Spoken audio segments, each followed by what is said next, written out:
is the person this entire lawsuit is named after, of course, Tennessee Attorney General Jonathan Skrmetti, along with Dr. Jared Ross, a senior fellow at the Do No Harm Medical Advocacy Group. Mr. Attorney General, the Axios headline tonight is the Supreme Court seems likely to uphold Tennessee's ban on gender-affirming care. How do you feel about the case today? Thanks for having me. We felt great about putting on a strong case for Tennessee's law. It is an evidence-based law. It is a bipartisan supermajority of the Tennessee legislature that adopted this. You know, you never want to count your eggs before they've hatched, but we left it all there. I feel really good about the arguments that my outstanding Solicitor General made. Dr. Ross, this really does remind me of COVID, because we're always told there's a consensus. They use the same nonsense during COVID. What do you make of what you heard from the Solicitor General today in her argument on behalf of the trans petitioners and the Biden administration? Yeah, Laura, thanks for having me on. There's clearly not a consensus here. There's not a consensus domestically, as we see groups like the American Society of Plastic Surgeons speaking out against these practices. And there's not a consensus internationally. We've seen the UK walk back on this and ban it, Finland, Sweden, Belgium as well. So there's no consensus here. Now, Jonathan, Justice Sotomayor wants the courts to step in and take this over. Watch. When you're 1% of the population or less, very hard to see how the democratic process is going to protect you. Well, Your Honor, you blacks were a much larger part of the population, and it didn't protect them. It didn't protect women for whole centuries.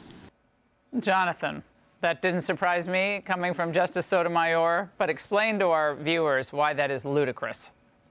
Well, the political establishment, the entertainment establishment, the medical establishment have all been weighing in very heavily against Tennessee in this matter.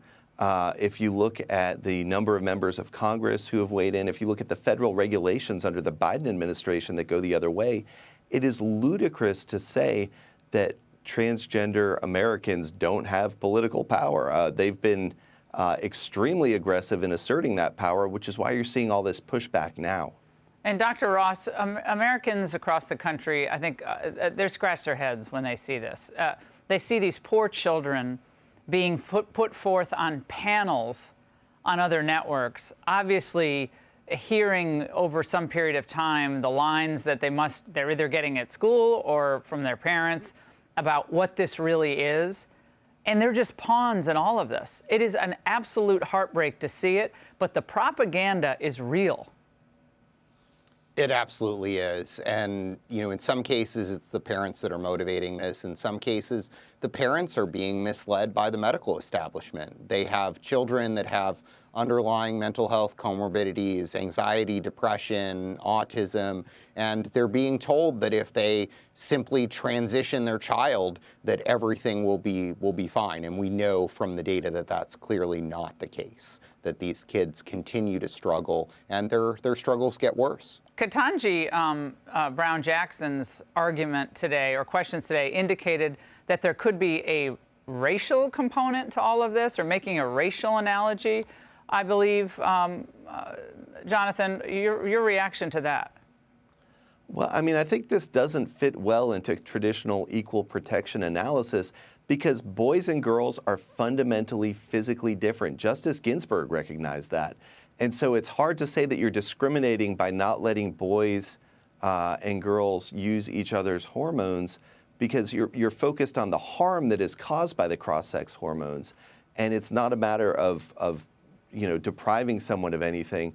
It's just a fundamental reflection of the fact that boys and girls have different physiology, and that's what we're fighting against. No, and I want everyone tonight to understand this is a multi-billion-dollar industry, and that's part of what's going on, too. It's globally an industry, and in the United States, it became an industry until smart governors began to step up and smart state legislatures.